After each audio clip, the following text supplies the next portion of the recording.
Hi, I'm Shannon Rice, the podcast producer here at C-SPAN, and this week, Lectures in History brings you a class about weapons technology development during the American Revolution. Did you know that the first rifle regiment in American history was created by Congress in 1775? Learn more in this episode with Wright State University professor Paul Lockhart. Now hang tight, class starts right after this. Well, folks, welcome to today's installment of History of the Gun, History 3100, where we're going to be talking about firearms in the West to 1800, the technological development of firearms to 1800, and specifically the case of the American Revolution. I'm Paul Douglas Lockhart. I'm a professor of history here at Wright State University, so let's get started.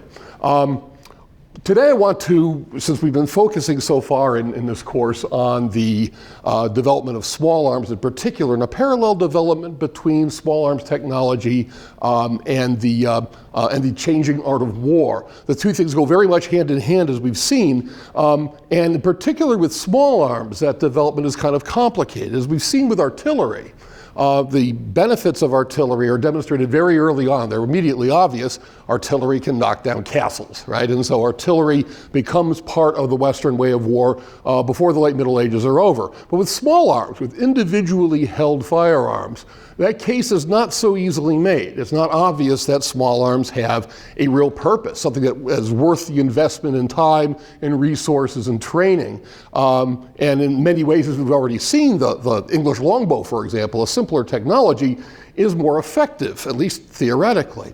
But that begins to change, of course, as we get into the 16th century and the beginning of what we call the early modern era. Today we're going to look at one particular aspect of small arms development that we see in the 18th century, especially focused on the American Revolution, which is the introduction of rifles as opposed to muskets. We've talked in detail about that into combat and why they're not immediately effective. And I'm addressing this special topic for a couple of reasons. One of them is a common theme throughout the history of firearms technology and through weapons technology in general. Just because something is advanced and technologically better doesn't mean it's better suited to the application it's designed for.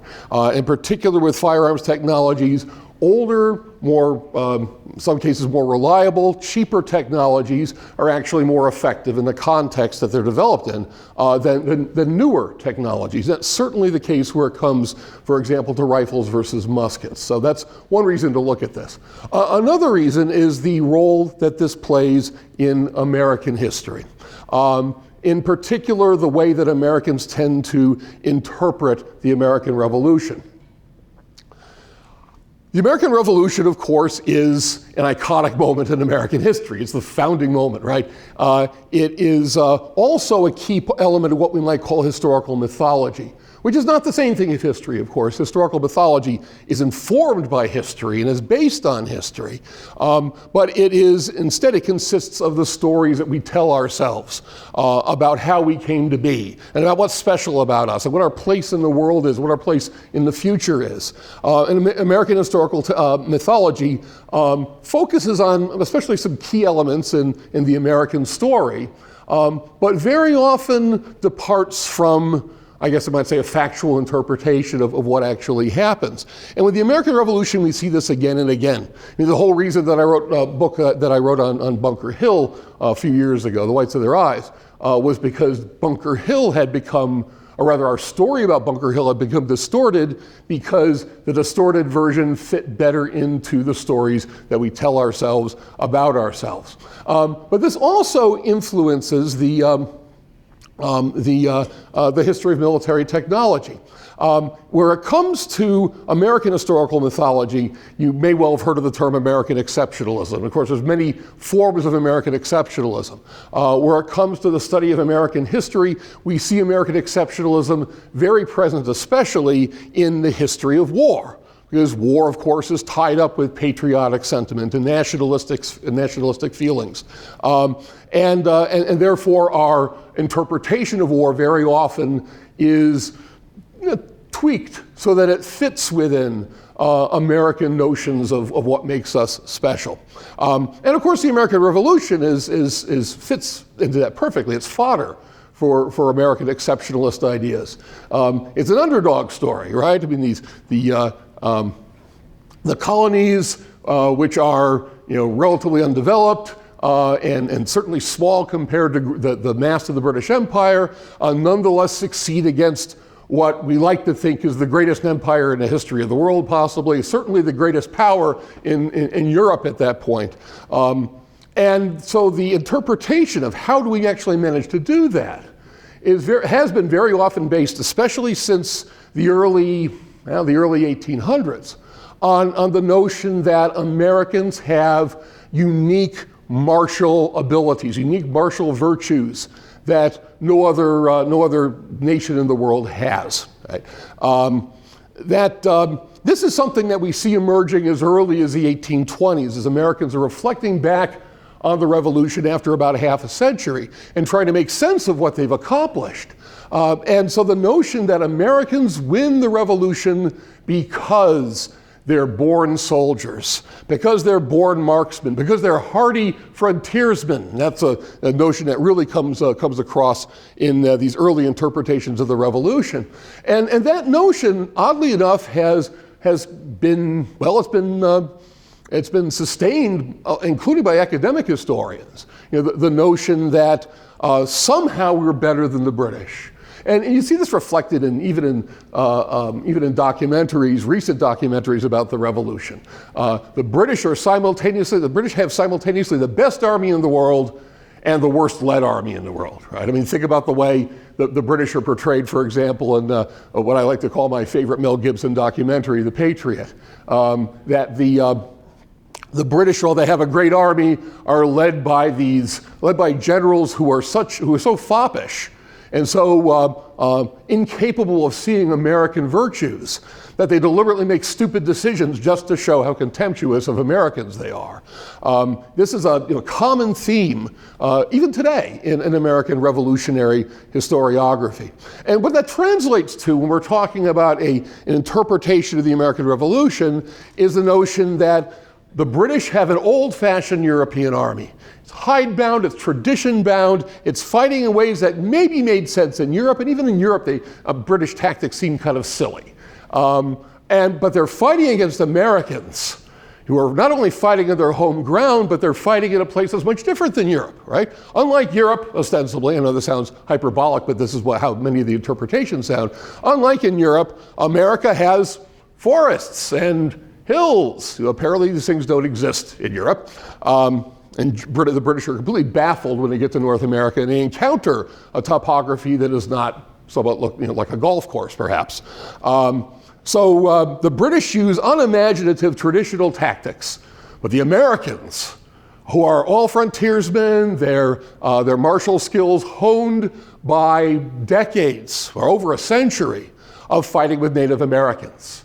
And learning things like taking cover, and using the terrain to their advantage. So a less rigid American army using superior weapons, namely the rifle, and clever tactics are able to beat the British. And of course, the actual story is nowhere near that simple. That the actual story deviates considerably away from that. Now, first of all, I'm going to back up to look at how military technology and tactics of the age, how they work together. Now, we've already been looking at in our history of the gun class how firearms go from being a novelty to being something that clearly has some significant return on investment.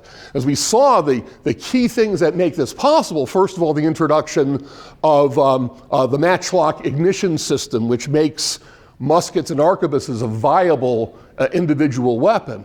And then on top of that, the Spanish experimentation during the so-called Habsburg-Valois Wars in Italy at the very beginning of the 16th century, which showed that individually muskets and arquebuses were not particularly effective weapons, except when you employed them in mass, except when you employed them in really, really large numbers and in a coordinated fashion.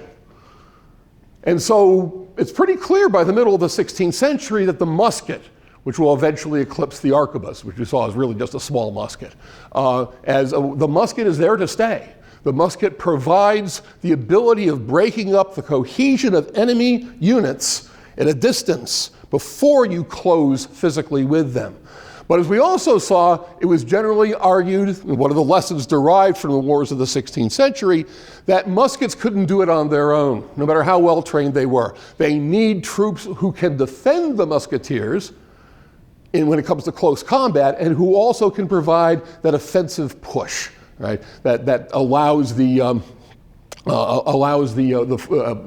own formations to roll over the enemy, and hence we have this coordination of pike and musket, and the beginnings of the transition of the individual fighting man from warrior to soldier, from an individually trained person who is trained to fight on his own, to a man who is trained to fight as a cog in a machine, as part of a unit, and that's where we are in the 16th and early 17th centuries, and the reintroduction of drill, of the notion of being able of using regular practice to coordinate the individual soldiers with the manipulation of their individual weapons, and to move and to change formation in large groups, makes the coordination not only of pike and musket possible, but the employment of large units, of large formations that can change formation as the situation requires. Remember the tercio, the Spanish, the really blocky kind of Spanish infantry formation, which isn't designed to change its shape during the course of battles, replaced by military formations. Again, we're talking here specifically about infantry, about foot troops with individual weapons, and including small arms. Units that are designed to be able to move from a block to a line, or to face to the right or to the left quickly to accommodate changes in the flow of battle. So by the time we get to the 18th century, we have not only tactics that have evolved to the point that true tactical flexibility is possible, through the regular application of drill, through the conversion really of part-time mercenaries to full-time soldiers, career soldiers, but also the military technology, of course, of the age had already changed significantly by the time we get to the 18th century, well, actually the late 17th century, early 18th century. So as that happens, as the rate of fire increases, remember for the matchlock musket, we're talking about 1 round a minute. For flintlock muskets, a good practical figure is about 3 rounds per minute. As I pointed out before to this class, that doesn't sound like much, but it's an effective tripling of the rate of fire. Right? It's still 3 times as much lead that you can send down the field towards your target as was possible before. So with a higher rate of fire, it's possible to elongate your infantry units so you have more muskets firing at once, which has all sorts of implications for battle. It means the battlefield physically is going to take up much more room. The battlescape, if you will, is going to be much larger in the 18th century than it was in the 17th century. And battles will, and that'll present all sorts of other challenges, including battlefield communications will become far more complicated. And once you have the elimination of pike, once it's no longer necessary to have pikemen, this gives you even more flexibility. You don't have to worry about coordinating 2 different types of infantry together. You've got one. You've got a universal soldier who carries a musket and a bayonet. So here we have the beginnings of linear tactics at the end of the 18th century. So what do I mean when I say linear tactics? I mean, if you've seen any movie on the American Revolution, seen any movie that involves warfare between 1600 and, let's say, Waterloo, or for that matter, the American Civil War, you've already seen them, okay? There are many things, in fact, much as I joke about Mel Gibson's The Patriot, there's some really good illustrations of how linear warfare works in that film. In fact, probably some of the best in the history of Hollywood, I think. Now, in order to have infantry, which is the vast bulk of your army, capable of fighting in long lines, relatively shallow formations. There's a few preconditions that are necessary first, which we've briefly seen at least. First of all, they have to have the kind of training that allows them to be able to change formation very, very quickly. And the only way of getting that is drill, which becomes really the most important part, I think, of a soldier's training, is that regular, repetitive, hour after hour exercise of memorizing individual movements and also learning to respond to your commander's commands without thinking. And the soldiers effectively are trained to become automatons. That allows that makes possible tactical flexibility. Also, a concept we've talked about before in this class, that of fire discipline, of not firing until your officers, who presumably know better when firing of muskets should be timed, that hopefully know when's the perfect moment. Soldiers do not fire until they're commanded to. As we've discussed before, this early discovery in military psychology or combat psychology is that a soldier with a loaded gun, when attacked, even if he doesn't see his assailant, even if his assailant is hundreds of yards away firing at him, will tend to fire back. It's not effectual, and in fact, it's a really, really bad habit. But drill allows you to overcome that kind of visceral impulse to shoot back at your tormentor, even if it doesn't make any sense to do so. Technology makes a difference here. The advent of the flintlock musket, you may remember this photo here of a British so-called Brown Bess, first model longland musket from about 1730, typical of infantry weapons of the 18th century. Flintlock muskets, as we've seen, more reliable than the matchlock, higher rate of fire, slightly more weather resistant than a matchlock, and the possibility of true volley fire. Now, volley fire, as we've seen, is an important component of early modern warfare. Not because, as some historians have alleged, that somehow firing muskets all at once compensates for inaccuracy. I mean, it doesn't even make any sense, right? I mean, just timing of firing does not make the bullets more accurate. Volley fire is important because it is an important psychological weapon, right? To have an entire rank of the enemy drop at once, to see a rank melt into the ground, as was said of the Swiss at La Bicocca in 1522, is a huge blow to the morale of those who are standing nearby to watch it. Much more so than seeing a man drop here or there in a kind of desultory, sporadic fashion.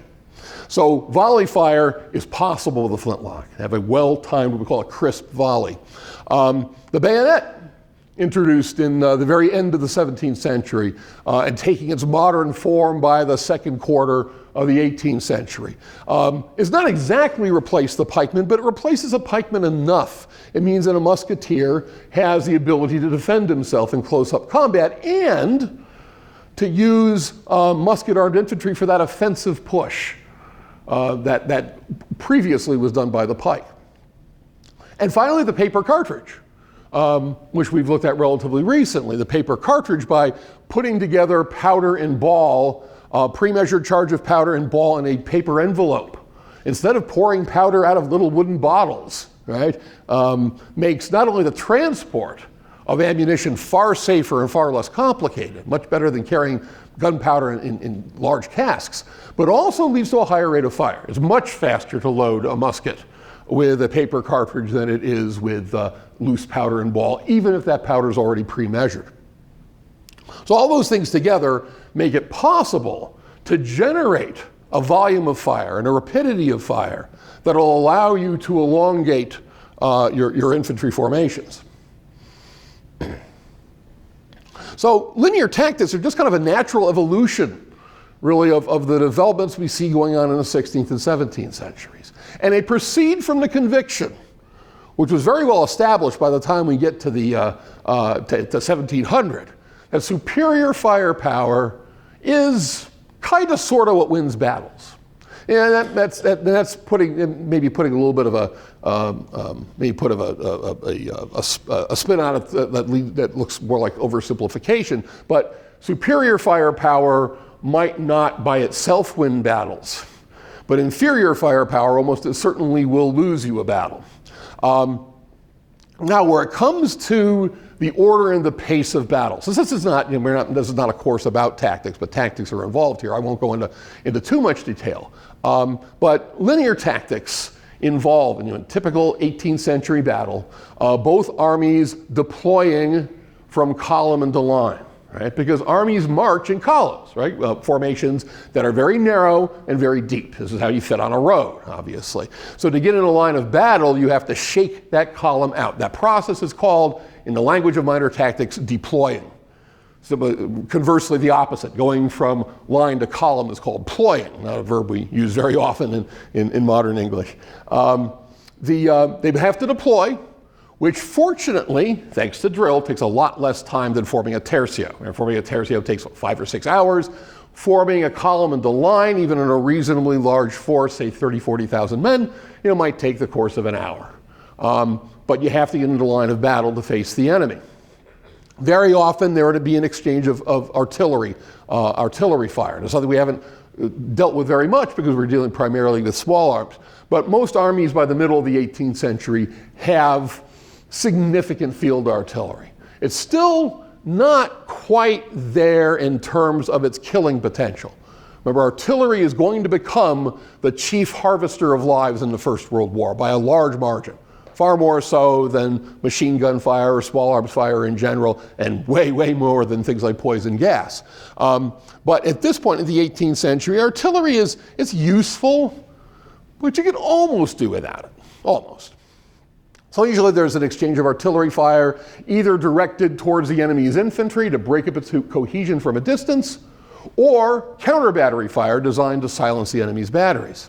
And ultimately, the opposing infantry formations, once they've shaken out into line, move closer to one another and begin to exchange volleys. How far apart they begin to exchange volleys? Well, most tactical manuals recommended about 100 yards. In practice, soldiers tended to engage at around 200, where the volley fire is not especially effective. But we call that tactical sweet spot between 100 yards and 80 yards, where muskets were truly effective, where they first became truly effective. That's usually about the distance that armies were standing from one another. Now, this seems, of course, ridiculous when we see it. Especially when we see it portrayed, like in the movie The Patriot, that armies just seem to be just standing across from one another and standing there while the enemy fires upon them. But again, you understand, this is partly the nature of the nature of the weaponry, the nature of the soldiery determine this, as we'll see shortly. You can see here, though, why it is that drill and aiming for the highest rate of fire possible is so important. So if you can get more volleys on the enemy than he gets on you, there's a possibility of breaking up his cohesion, or making the enemy weak and unsteady so that you can proceed, therefore, with the inevitable bayonet assault. Okay? So after you've had some trading of musket volleys for a while, eventually there will be an assault with a bayonet. Or a cavalry charge. Cavalry, when it's somewhat de-emphasized in the 18th century, is still kind of important. And there's fewer things that panic an enemy that has already begun to fray, whose discipline has already begun to show signs of being compromised, than hundreds of men on horses swinging large sabers. Right? That's even more frightening than infantry moving at you with leveled bayonets. But even then, when you have an advance, especially with infantry, they tend to be fairly slow. Here's another movie reference. This one's probably beyond, I imagine, most of you. Some of you may remember or may have heard of an old flop of a movie called Barry Lyndon, which Stanley Kubrick produced, I think, in '75. So it's in the range of what my son calls old movies now. In Barry Lyndon, there's a scene where a British battalion advances on a French battalion that's blocking a road. This is during the 7 Years' War, in the 1750s, in other words. And the British are marching to the tune of the British Grenadier, but they seem to do so kind of slowly, at a pace of around, I timed it once, a pace of around 80 to 85 steps per minute. By the standards of the 18th century, that's fast. Okay? You want to keep it down to about 60 paces a minute, because when you start getting too fast, the formation begins to break up. Right? If you go to a dead run, formations just simply fall apart. And it's important in the mindset, the tactical mindset of the period, for your troops to hit the enemy line simultaneously. Right? Not just in drips and drabs, but all at the same time. All men with leveled bayonets hitting the enemy simultaneously. So a slow pace is kind of necessary. And these are the things that make linear warfare look like some kind of polite dance or a ballet, as one historian put it. But it's not, and this is one lesson I've derived from teaching military history for many years, is that when we see a tactic or a military practice that doesn't seem to make sense to us, it seems silly, it's rarely because it is silly. It's usually because we don't understand the context in which it arises. And usually, where it comes to matters like tactics, there's a rationale behind them. And if we don't understand that rationale, it's on us as historians, not on the people who actually practice that. So why linear tactics? If we're looking at these seemingly formal, almost choreographed movements, when we see troops standing within 100 yards of each other, just blowing each other to bits with musketry, why are they doing this? Well, again, the volley fire and the massed formations simply proceed from the notion that, first of all, musketry does its best damage at 100 yards or less. Actually, it does its best damage, of course, at point blank. Remember, point blank being the point, point blank technically, when we talk about firearms technology, point blank is the point at which the bullet begins its descent to earth. In other words, where gravity begins to act on the flight path of the bullet. A point blank for a musket, roughly about 25 yards, 50 yards, and maybe tops.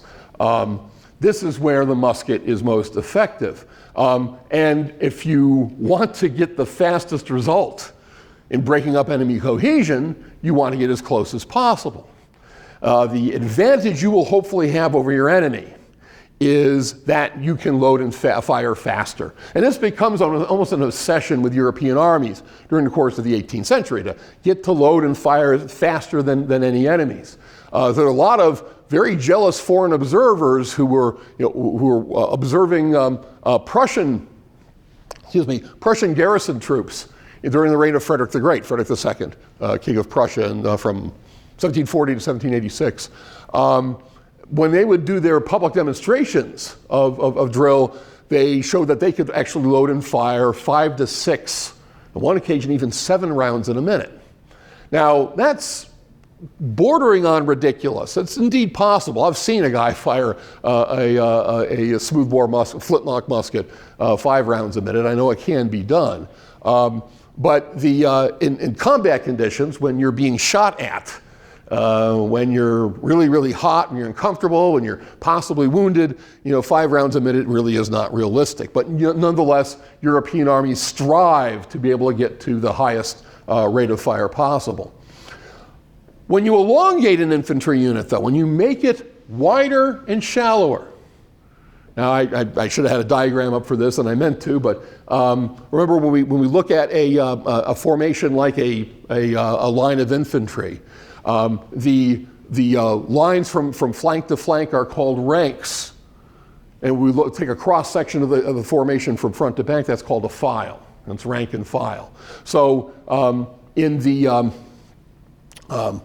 Spanish tercio, we're looking at dozens of ranks, right? Because tercios, when you cram 3,000 men into a big square, it's going to be very, very deep, and therefore, of course, what we call a target-rich environment. A musket ball might not go past the first or second rank, but artillery fire could definitely go through the entire formation. But by the time we get to the Dutch army, at the time of the 30 Years' War, 10 ranks becomes about the norm for musket. In the French army, under the reign of Louis XIV, we're getting down to 4 ranks. By the time we get to the American Revolution, infantry tends to fire in formations 2 or 3 ranks deep. Now, one of the huge advantages of that is that a thinner formation means somewhat minimized casualties. You can generate more musket fire, but you don't have that depth to absorb projectiles, whether artillery or small arms. So there's definitely that to it. On the other hand, of course, the flip side of that is a line of infantry doesn't have the physical oomph to it, the physical push to it that a giant block of men packed in shoulder to shoulder and 18 inches from chest to back does. And so it won't have quite the same physical impact when it assaults an enemy. But the thinner lines do in fact minimize casualties. Now, one thing just a little side note here, I want you to understand about 18th century warfare. We tend to think of it, and this is mostly in light of popular historians writing about World War I or writing about the American Civil War. We tend to think of 18th century warfare as being kind of harmless, right? I mean, they're trading volleys at short distances, but clearly not that many are being killed. That doesn't happen to the Civil War. Well, actually, no. Proportionately speaking, casualties in 18th century battles tend to be higher than casualties in mid-19th century battles. In fact, if we go, depending on how we define a battle, casualties, proportionately speaking, in 18th century battles are roughly similar to those we see in the First World War. The First World War is not bloody because, a different topic, not bloody because the weapons are so much more effective. The First World War is bloody because so many people fight in it. Okay? But casualty rates of 30, 40, 50, even 60% are not unusual in 18th century battles.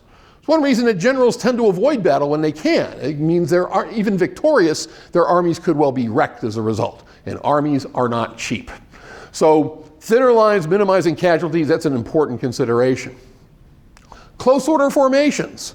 Not because the commanders are stupid and they somehow think that not spreading out will bring fewer casualties, but the nature of the soldiery. Fact of the matter is, most 18th century soldiers would rather be somewhere else. Right? If they've joined an army, it's because usually from desperation, whether they're evading the law, whether they're evading hardship or penury at home, whether they're just simply trying to start a new life for themselves. Few soldiers become soldiers because they want to be soldiers in the 18th century. They become soldiers because they're escaping something else. And so desertion is the bane of 18th century armies. And one way of keeping soldiers from running away, especially in battle where there's lots of confusion and there's many opportunities, is to keep them relatively tightly compacted and under the watchful eyes of their officers. So those compact formations make a difference. Plus, again, that military psychology issue here comes in here. The notion that soldiers, as most experienced officers knew, soldiers are far more secure, far happier when they're in close physical proximity to their comrades. One thing we observe, for example, in the Battle of Bunker Hill after the first British assault, and you realize the British at Bunker Hill were not veterans, they're just as green as the Americans they're fighting, is that some groups of British infantry, under heavy American fire, start bunching together. It doesn't make any sense. It makes them more of a target. But it provides them with this visceral need for security that comes from close proximity to friends and comrades. And so linear formations provide that to a certain degree at least. And you don't have to trust to the individual instincts or motivations of your soldiers. But because formations can change quickly and change direction quickly, that tactical flexibility means that they can meet oncoming threats. And it's drill that allows that to happen. Now, to say that there is one kind of linear warfare would be ridiculous. There isn't. There's more than one kind of linear warfare.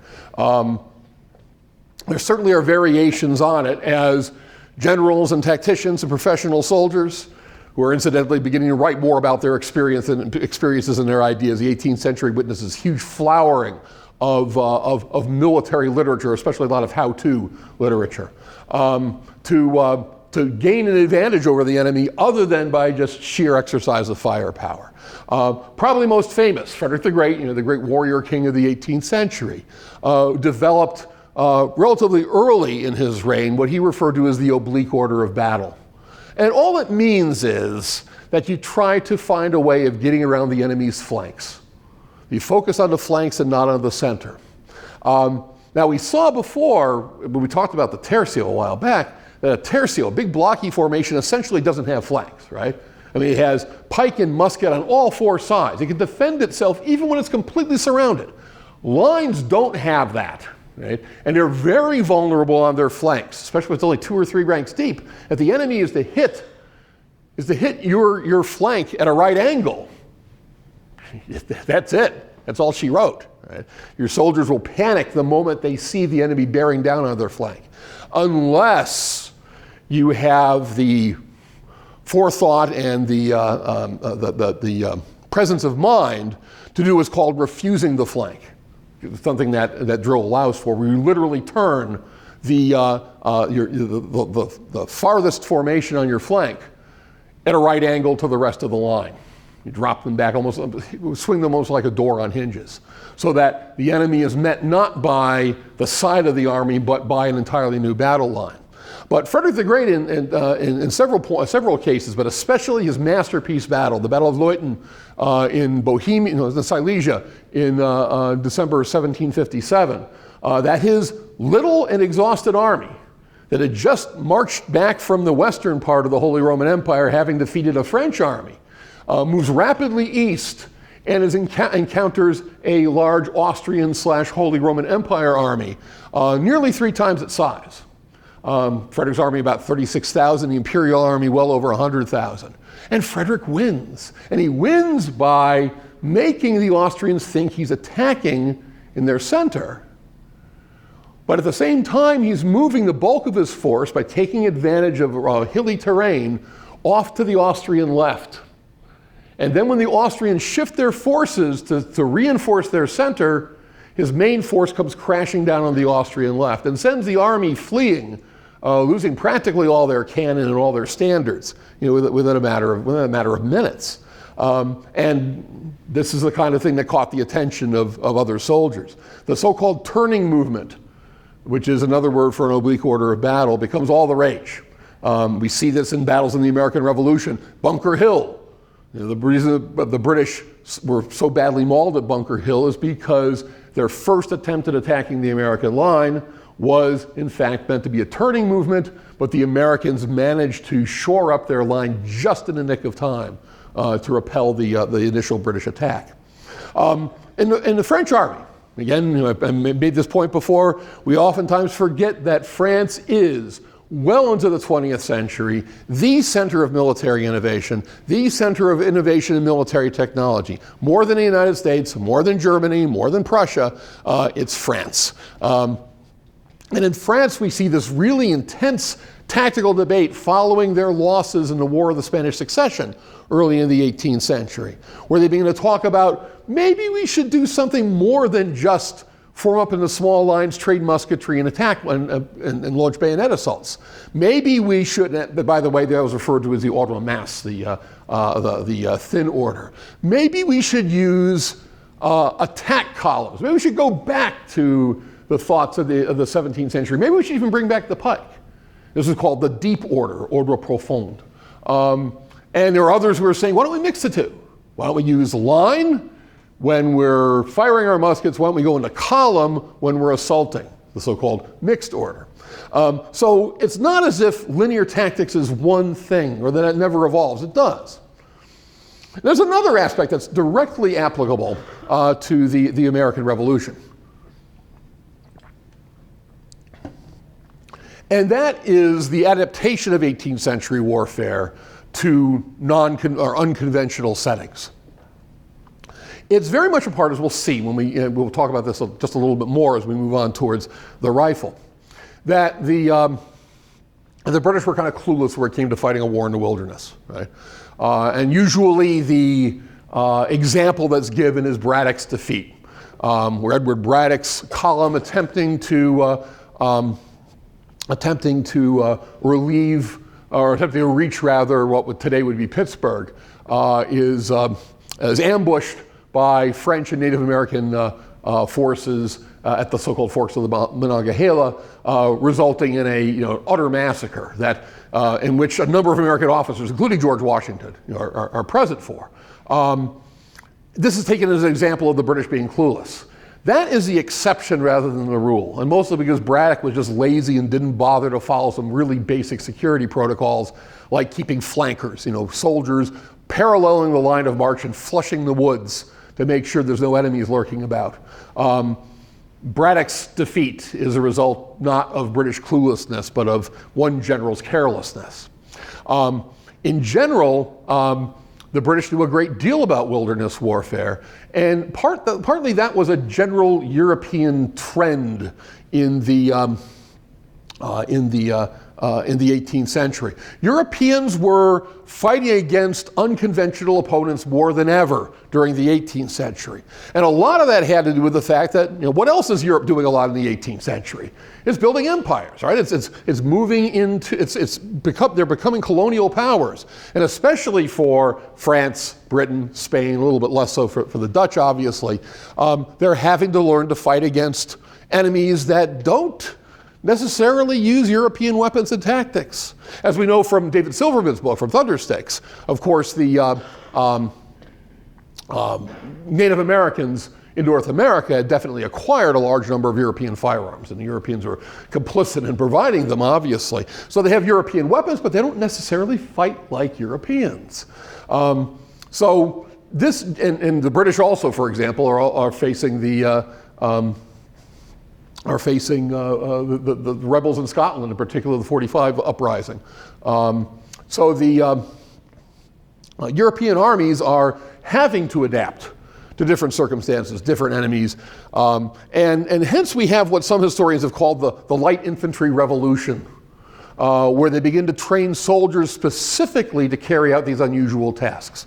Light infantry, called light infantry, first of all, because they were more lightly armed or more lightly equipped. That usually carried smaller muskets, maybe a hatchet or a tomahawk instead of a bayonet, or in addition to a bayonet.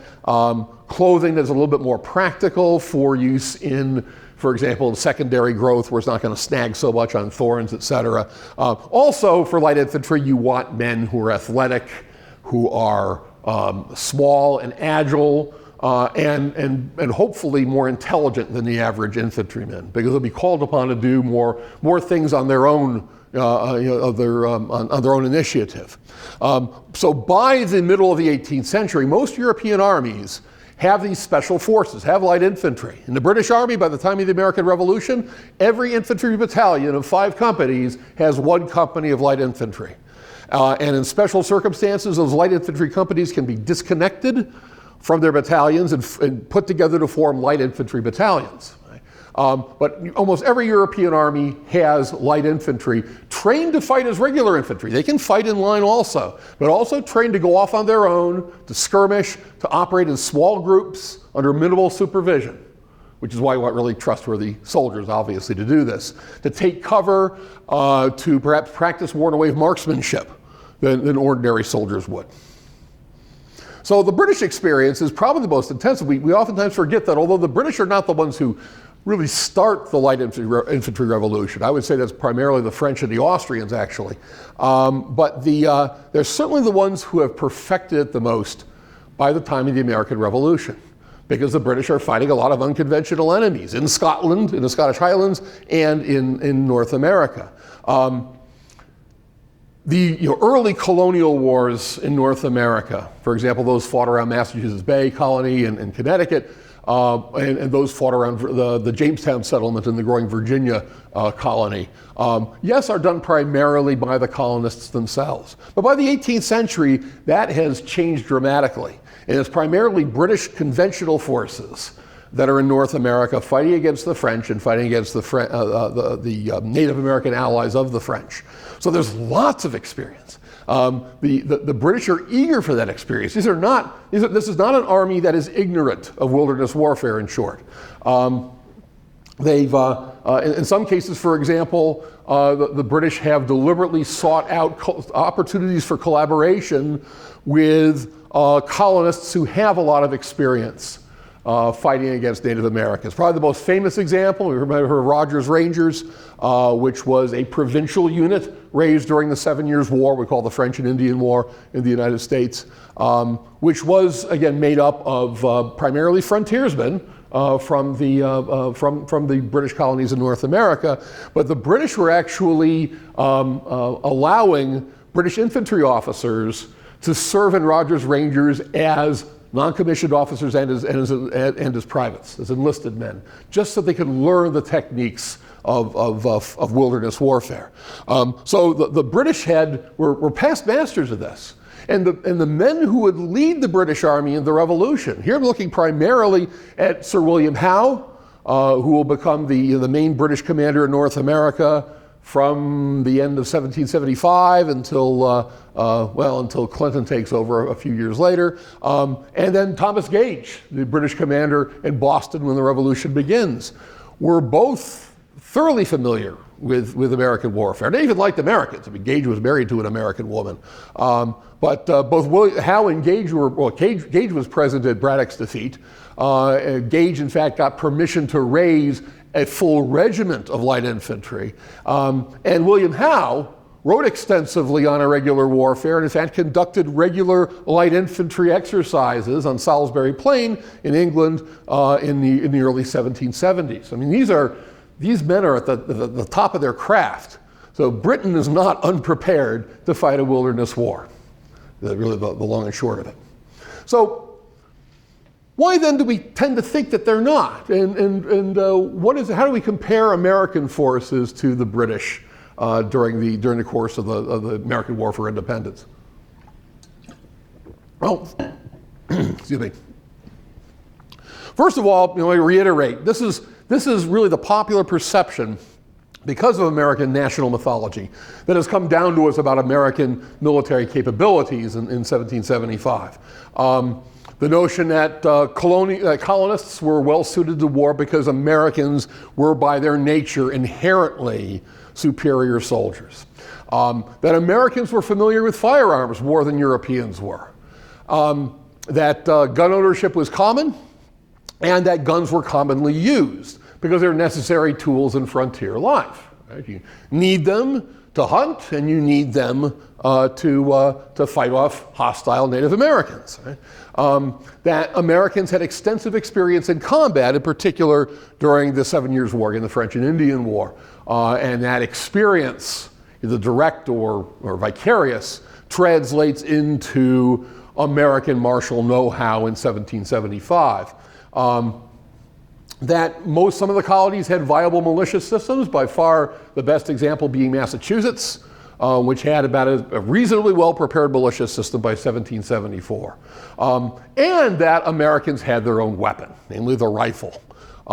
And while we know, of course, that the musket is by far the most common weapon used by Americans during the Revolution, still this notion persisted for a long time that the rifle, without getting into too much detail, because I know we've gone over rifling a lot, that has grooves cut into the bore, into the interior of the barrel, so that when a projectile engages with the rifling imparts a spin when the weapon is discharged. And that spin gives the projectile greater accuracy, greater range, and greater hitting power.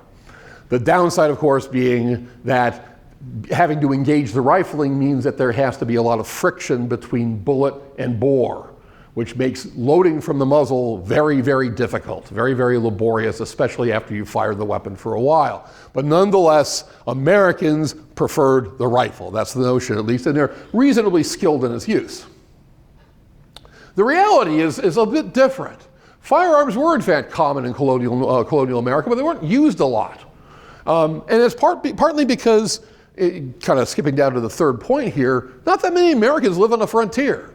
There really aren't that many frontiersmen in colonial North America in 1775. You certainly can't call that mass of humanity that descends on Boston after the battles of Lexington and Concord and forms kind of a semblance of an army. You can't call them frontiersmen. They're farmers, or school teachers, or shopkeepers. They're anything but frontiersmen. Few of them have seen a Native American in their entire lives, much less a hostile one. And if there's a gun around the house, it's either the one that Grandpa brought home from the siege of Louisbourg in 1744, or it's the one you keep around the house to put down a mad dog or a wounded horse. Right? Yeah, farmers need guns very often, right? But you don't use it to fight against Native Americans because that just isn't happening except on the actual frontier. So when it comes to Massachusetts, if you're familiar with Massachusetts at all, frontiersmen come from the Berkshires, right? They come from the mountains. They don't come from Boston or Shrewsbury or even Springfield. They come from the far west. So most Americans have very little experience with firearms. When I wrote my book on Bunker Hill, one thing I kept running into was American soldiers with guns for the first time, guns and ammunition. And they're shooting them off at night when they get drunk. And they're trying to start their cooking fires by using the flintlock mechanisms, usually with bad results. And by far the largest number of men admitted to hospitals in the American Army in 1775, after those who were there for mostly epidemic disease, especially smallpox, were victims of gunshot wounds inflicted by themselves.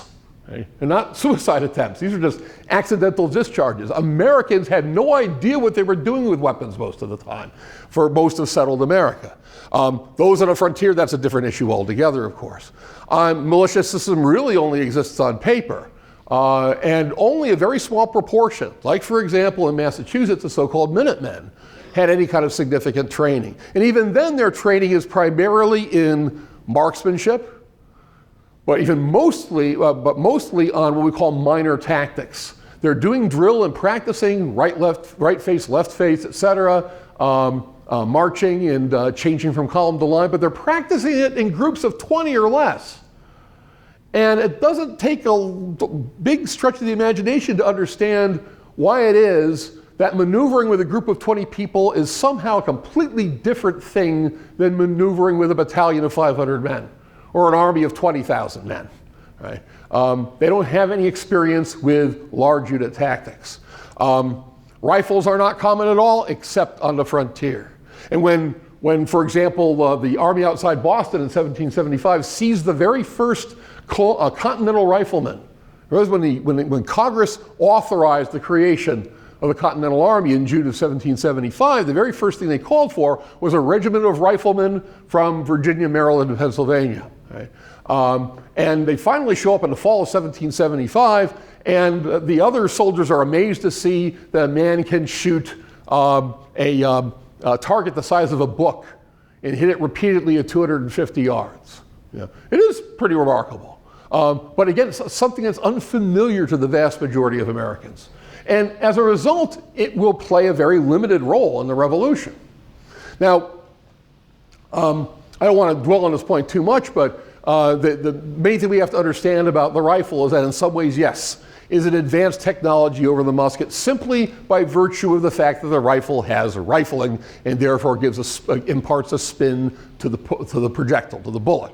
Where a musket, having a smooth barrel, a smooth bore, right, does not have that same degree of accuracy, particularly because musket balls were intentionally made somewhat smaller than the inside of the barrel, somewhat smaller than the bore, to allow for the fouling, the hard carbon debris, the deposits rather, that would build up on the inside of the barrel and effectively constrict the barrel of the musket. If you want to keep up a high rate of fire, you have to have the musket ball a good 1/10 of an inch off of, at least between 5/100ths and 1/10 of an inch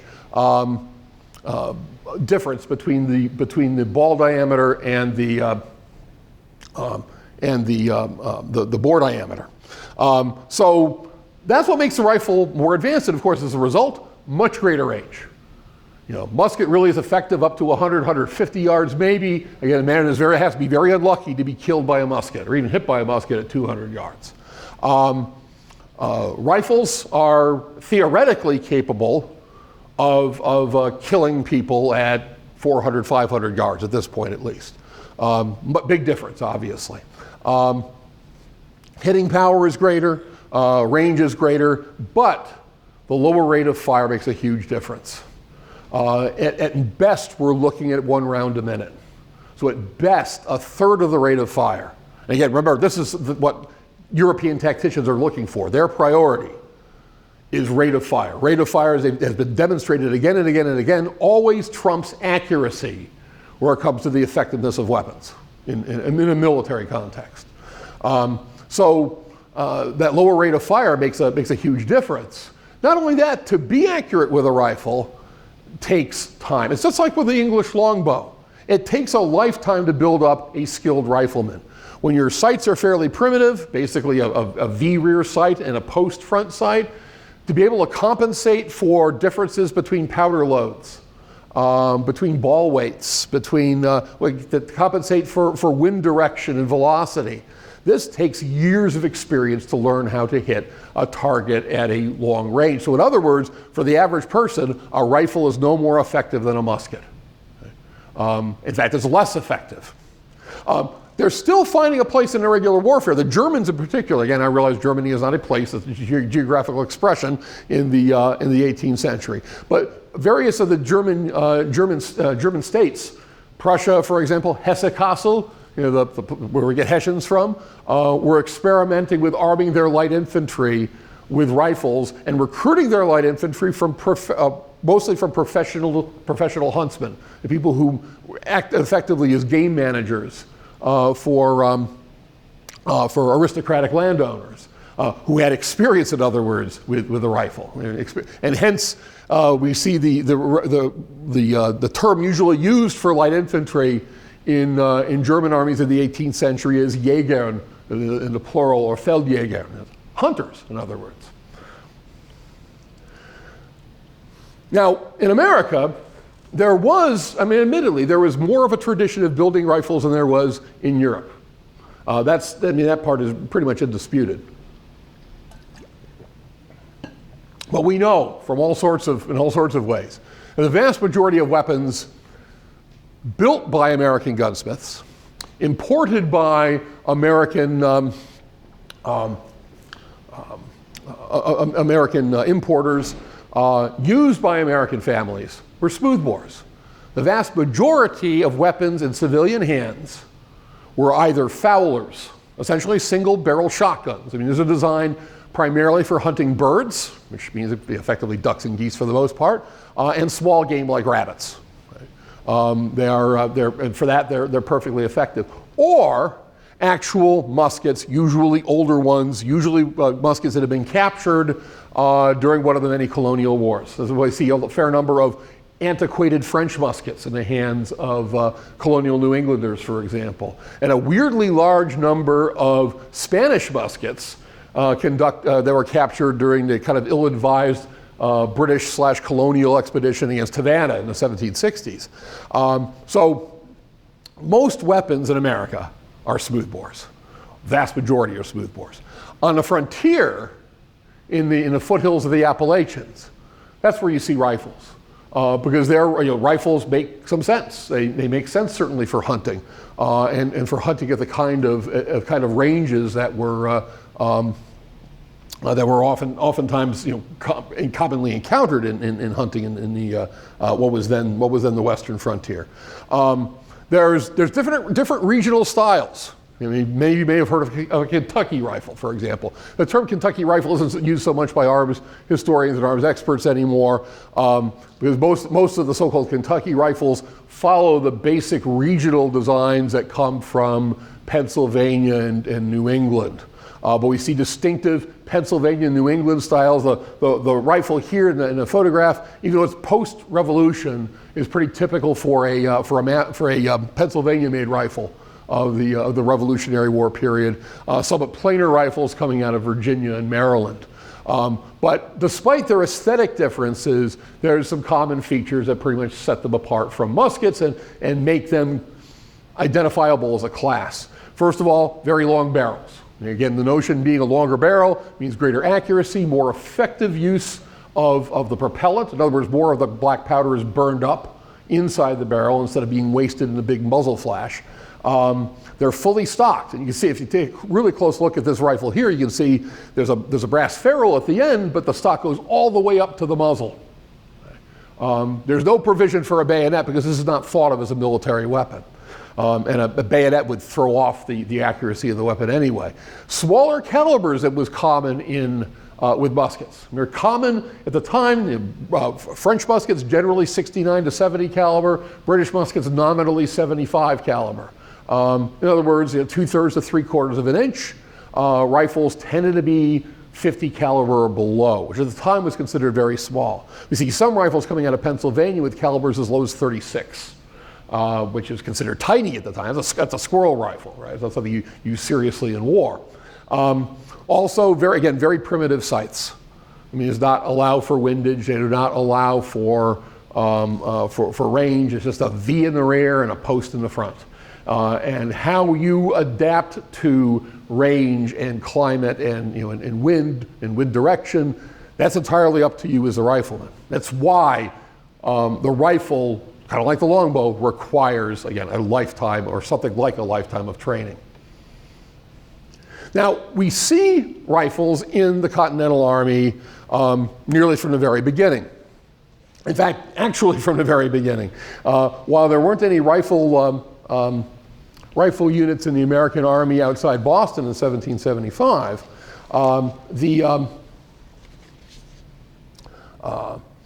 Congress, partly because they had heard tales, John Adams in particular, John Adams was completely wowed by the performance of frontier riflemen. In fact, by the riflemen themselves. He looked upon them as almost a different species of human being.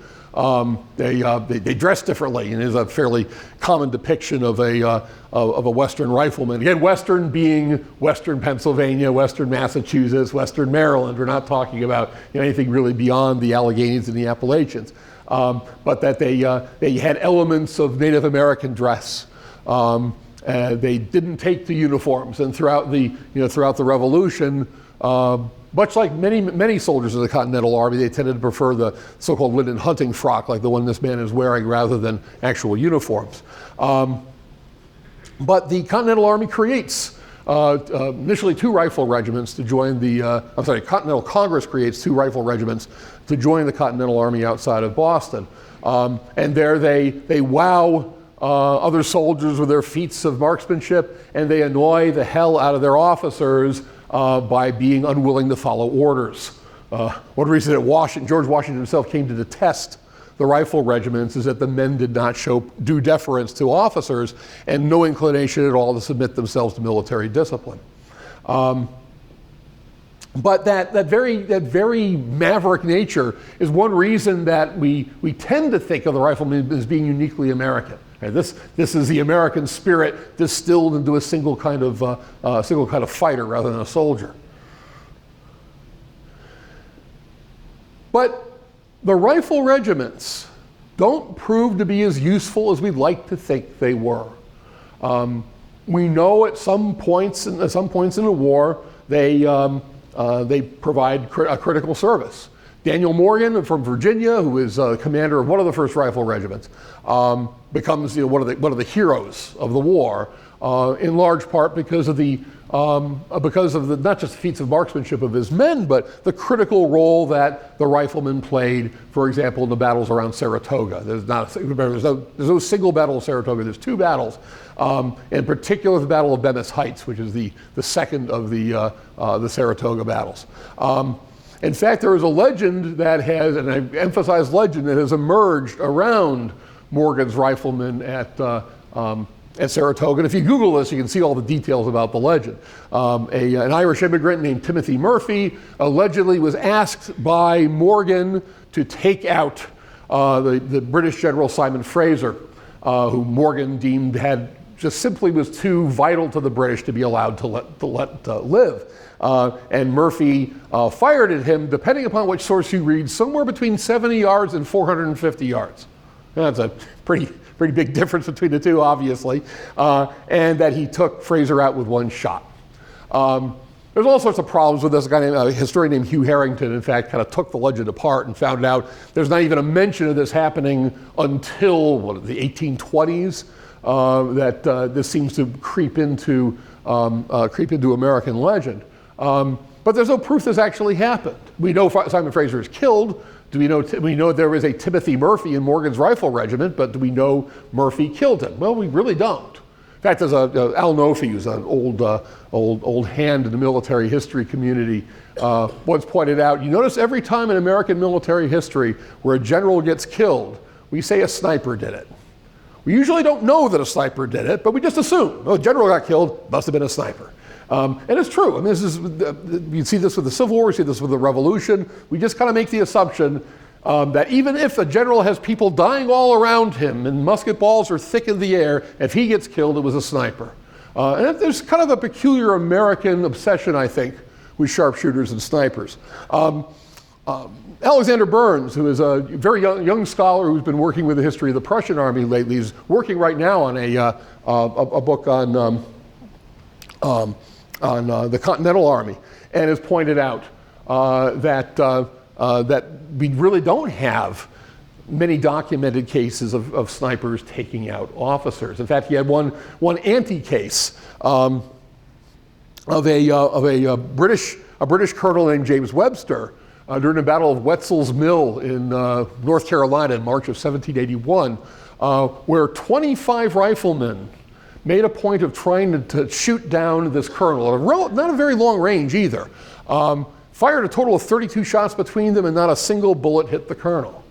That's a pretty good indication of how rifles are not a magical solution to anything. But overall, the judgment was, especially in the minds of people like George Washington, that rifles, slow rate of fire, made riflemen vulnerable to attack and therefore inferior to musket. So again, it comes down to the rifle in 18th century warfare is no deadlier than a musket in almost all combat situations. So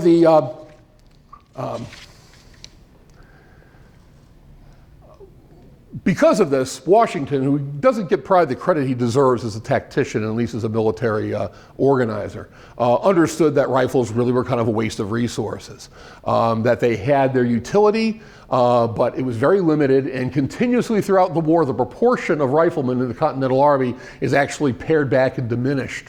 And Washington's emphasis was not on rifles, it was on muskets. Washington understood, and this is, again, one of the more important things about Washington's generalship. Washington believed, I guess I should say, that it was important that the Americans develop a European-style army. That Americans would never get any respect, even if they win their independence, they would never get any respect unless they had an army that was capable of going toe-to-toe with the British, fighting the way the British did. And so, hence, Washington's aim throughout the war was to make the Continental Army a European-style army that used European weapons to fight in using European fighting methods. In other words, to fight the way the British did, just to be better at it. And to that end, it's not technology that makes a difference, right? It's discipline. It's not the frontiersman who's going to make a difference. It's the ordinary grunt with a Brown Bess or a French Charleville who is being drilled every day, 8 hours a day with the Baron de Steuben's Blue Book to learn learn the evolutions of the line and maybe occasionally get some marksmanship practice.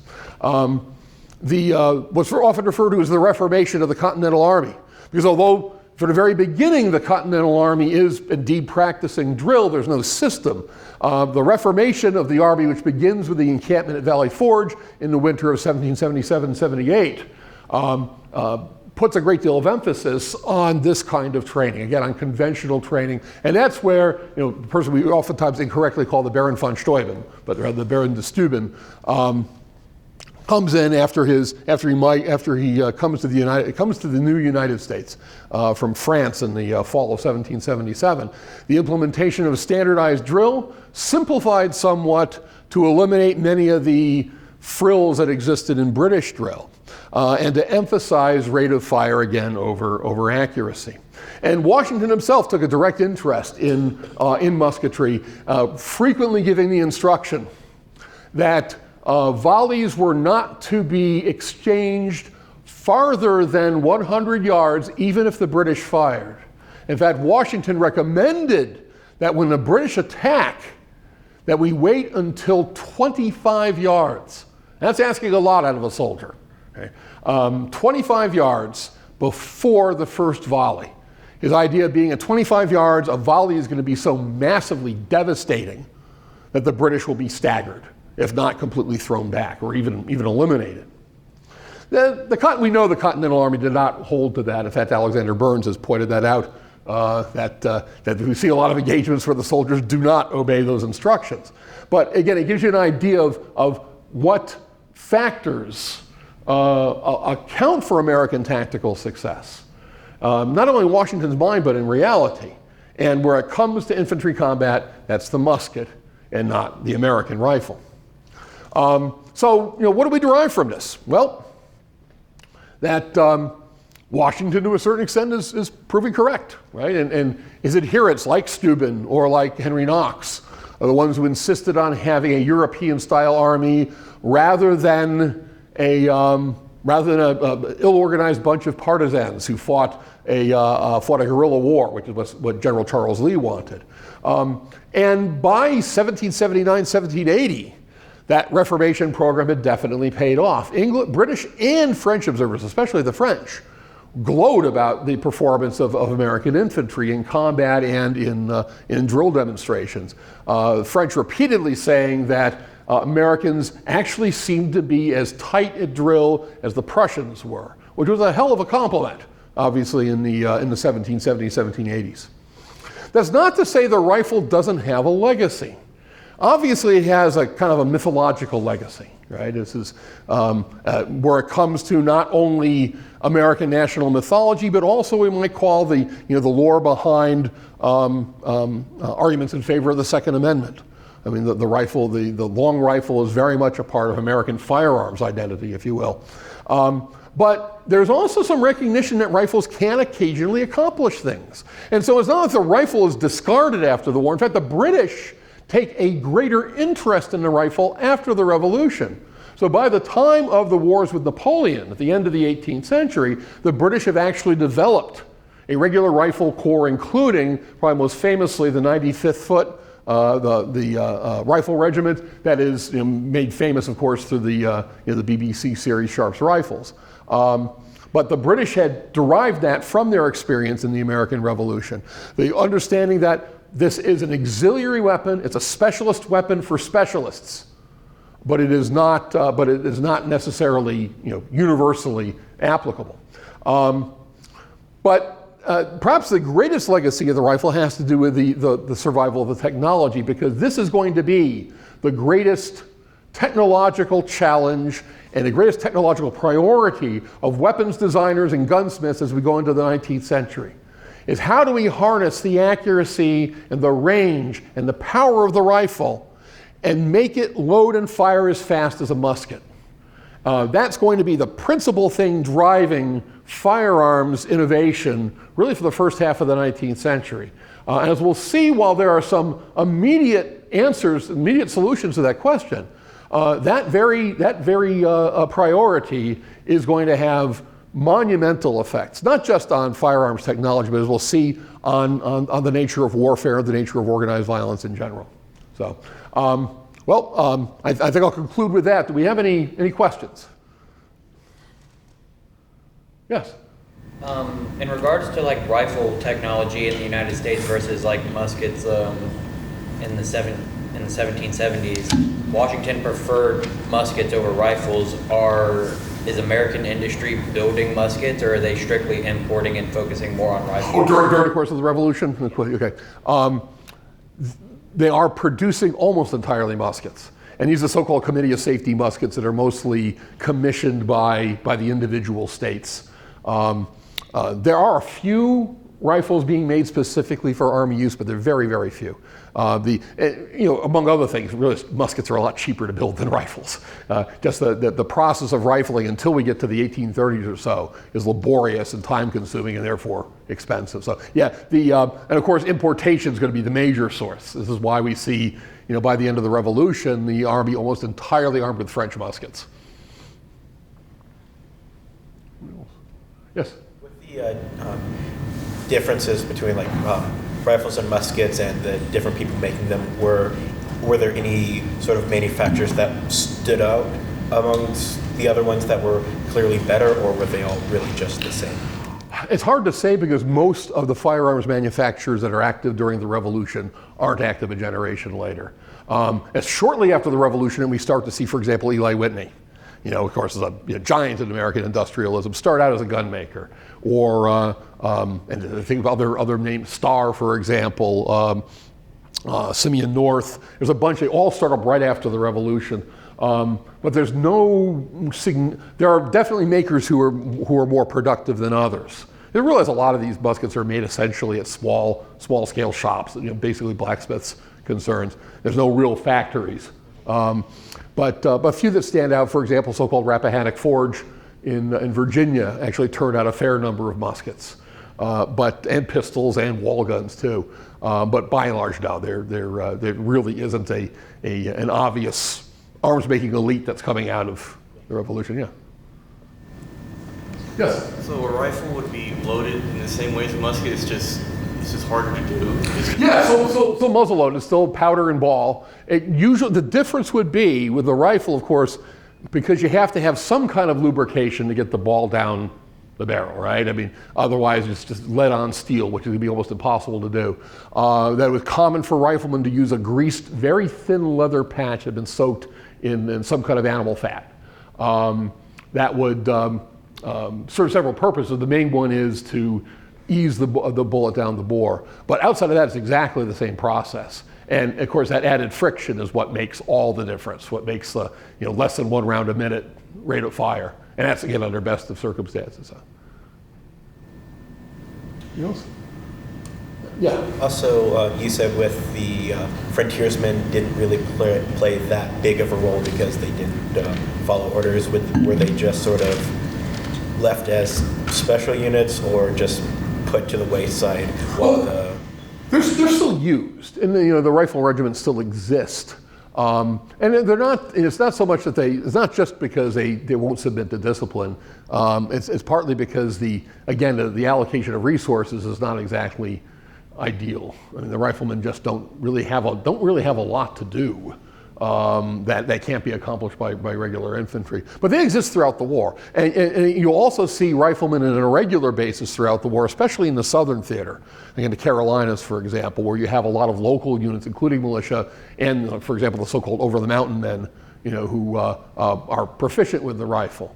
But in terms of organized revolutionary forces, in other words, the Continental Army, definitely the numbers are significantly shrunken. Okay, well, I guess that's it. Well, thank you for attending.